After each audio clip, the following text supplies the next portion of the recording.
भूमितीतील काही प्रश्न ट्रिकच्या सहाय्याने सोडवता येतात. पाहूया आपण हा प्रश्न. एका आयताची लांबी ही तिच्या रुंदीच्या तिपटीपेक्षा 2 ने जास्त आहे. आता बघा, आयत आहे हा, ठीक आहे, आणि आयताची ही लांबी आहे. लांबी म्हणजे लेंथ. ही रुंदीच्या तिपटीपेक्षा 2 ने जास्त आहे असं म्हटलेलं आहे. तर काय करायचं, ऑप्शन्स बघा आधी. तिप्पट करा कुठल्याही गोष्टीची आणि 2 ने जास्त ते ऑप्शन मध्ये येतंय का पहा. आता जर बघितलं तुम्ही 27 ही स्वतः कशाची तरी तिप्पट आहे, पण तिपटीपेक्षा 2 ने जास्त पाहिजे आपल्याला. हे ऑप्शन चुकलं. हे बघा 29, 27 मध्ये 2 मिळवल्यावर 29 होतात ना. 27 ही तिप्पट आहे कशाची तरी, म्हणजे हे उत्तर येऊ शकतं.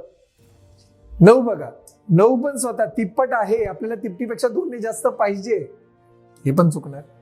हे बघा 11, 11 पेक्षा 2 कमी केलं 9, 9 ही स्वतः तिप्पट आहे, 2 ने जास्त आहे का, आहे, म्हणजे उत्तर तुमचं 2 किंवा 4 मध्येच लपलेलं आहे. पण पुढचा प्रश्न वाचा की त्या आयताची परिमिती 76 आहे, जास्त आहे. हे जरी घेतलं मी 11 11 11 सगळं, तरी ते 76 पर्यंत पोहोचत नाहीये, म्हणून हे पण चुकणार. ऑप्शन येणार ऑप्शन क्रमांक 2 बरोबर. येते का लक्षात? म्हणजे जरासं तर्क लावून, थोडंसं लॉजिक लावून उत्तर येतं. पण एक नॉर्मल मेथडने आपल्याला करायचं असेल तर कसं करणार बघा. हे उत्तर कसं येणार, लांबी रुंदीच्या तिपटीपेक्षा 2 सेंटीमीटर जास्त. तर आता मी काय करतो, ही जी रुंदी आहे त्याला समजा मी x मानलं, तर लांबी काय येणार बरं, लांबी येणार तिपटीपेक्षा 2 ने जास्त, 3x अधिक 2. सिंपल.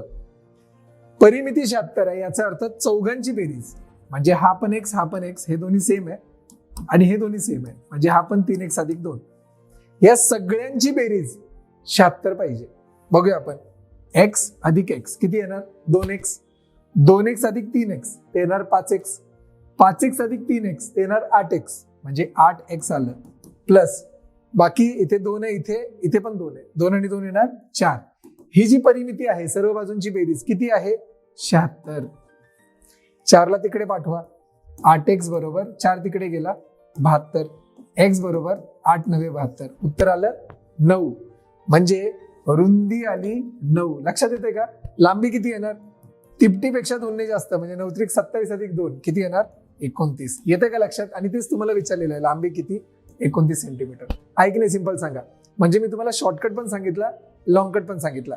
आणि व्हिडिओ आवडला असेल तर नक्की लाईक करा.